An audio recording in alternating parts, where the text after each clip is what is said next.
guys, Lemmy here. Welcome back to another video. Today we are working on a YouTube Artist Collective piece, and the theme for this month is World in a Bottle. Before I get too far into today's video, I just want to take a moment to remind you guys that we do have a Facebook page, so you can head on over there. I will have a link in the video description below. You can make suggestions for future themes, and then we have polls and we vote, and the most popular theme that wins.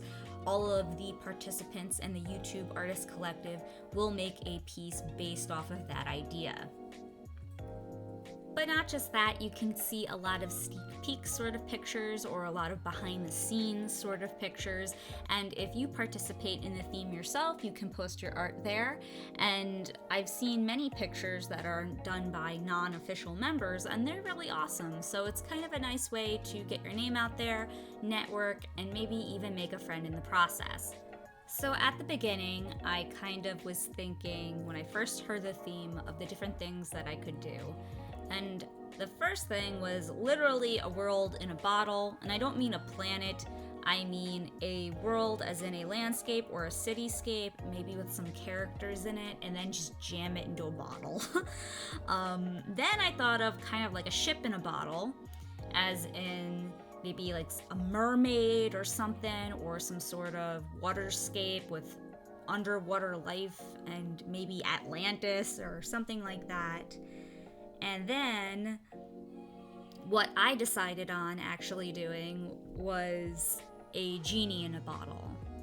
But also, when I thought about genie in a bottle, I immediately knew that my mental twin Valerie was also going to do genie in a bottle. I had the feeling. I'm like, I know it, girl is gonna do a genie too. And it's funny because normally I stay away from Instagram for about like a week before we post our pictures, and I didn't really think about it, and I was really bored. I was out and about, and I looked at my Instagram, and I saw a post from Valerie, and it was a genie in a bottle, and I'm like, I knew it. I wish someone would have bet against me, and then I would be rich, but yeah, I knew it. I had this feeling, like I just knew it was gonna happen. And it's kind of funny because ever since I did a art collaboration with Valerie, we've had a lot of overlapping artwork since then. And it's become this whole joke that we kind of are connected somehow. We know what each other's gonna do, and then we do it, and it's really weird. And it all started when we first did our collaboration. We were going to do fairy tales and then switch them and color each other's pictures. And I decided to do Sleeping Beauty, and Valerie decided to do Pinocchio, and then we switched. And I was like, I was thinking about actually doing Pinocchio because I had like this little thumbnail of something I thought was really super cute. I wanted to do it. And then she said that she was going to do Sleeping Beauty, and then she sent me over her rough sketch of her Sleeping Beauty picture. So ever since then, things have been kind of weird because we almost did each other's fairy tales without even telling one another which one we picked. Then there was Ice Fantasy. I think that was that Valerie's first artist collective piece? I'm not sure. But for Ice Fantasy, I wanted to do a unicorn that was in the snow, in a forest, and Valerie did the same. And then recently we had the cards theme where the sisters are all queens, and they're queens of different suits, and they all look different from each other, but they're all sisters. So that was the similar. I'm not sure if there was any other similar artsy things that we've done. I can't really remember, but I'm sure there must be more. But at this point, now we're both doing Genie, and I'm just like, I knew it. I had a feeling, and I wonder, because I haven't seen anyone else's stuff, I wonder if anyone else did Genie, or if it was just the two of us. So I'm gonna be looking for that today when everyone's stuff is posted. I'm gonna go hunting, because I don't know if anyone else did it, but I knew it. I had that feeling. But yeah, I drew my picture. Actually, I colored it. I finished it 2.5 weeks ago or so.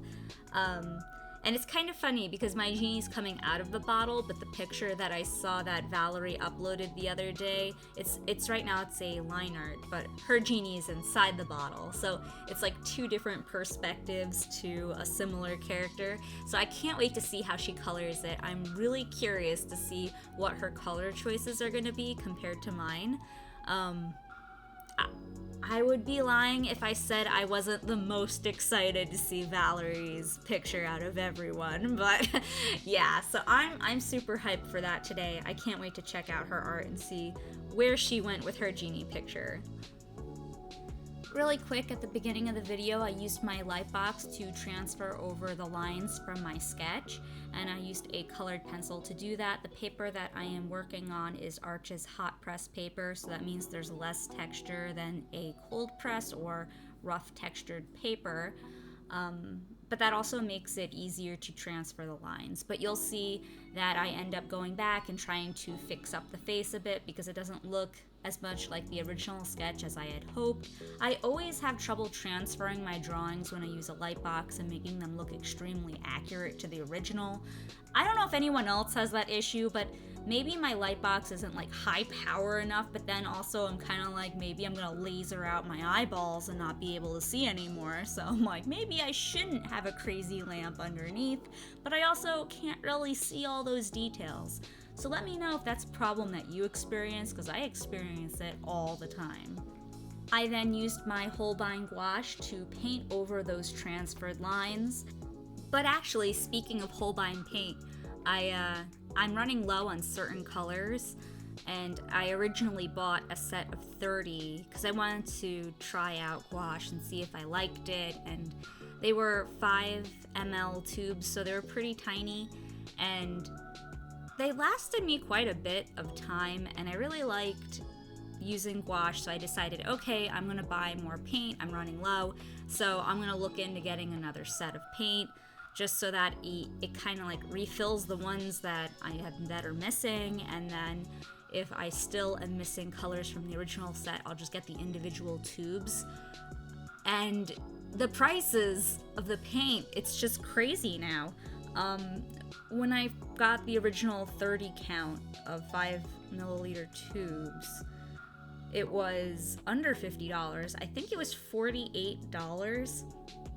And it was really like, okay, this is reasonable. Like, I'm not getting a crazy amount of paint here, but like, you know, I have all these different colors and I can try them out and mix them and see what happens and, you know, experiment. It's $50, whatever. It's good. We're all good. And now I went to look at the paint and I'm like, good Lord, the prices are just crazy now. But if you guys have some super secret like Holbein salesman website where you can get Holbein gouache super cheap, let me know. I'll check it out. But I don't know, it's getting expensive, more expensive than it used to be to do art. But alas, so is the life of an artist. But I also think maybe it has to do with YouTube, because a lot of people are starting to use gouache, and I follow a whole bunch of artists on YouTube, smaller, bigger, but they're all artists, and I've noticed that more and more people are using gouache, so I think the interest is growing, so maybe they just don't have the supply to meet that demand, and maybe that's why they're raising the prices. I don't know, because if it's normal inflation, then that's crazy. Anyway, I gotta get going. I'll talk to you guys next week in another art video. I hope you guys had fun watching my video. Let me know what you think, and I'll talk to you again real soon.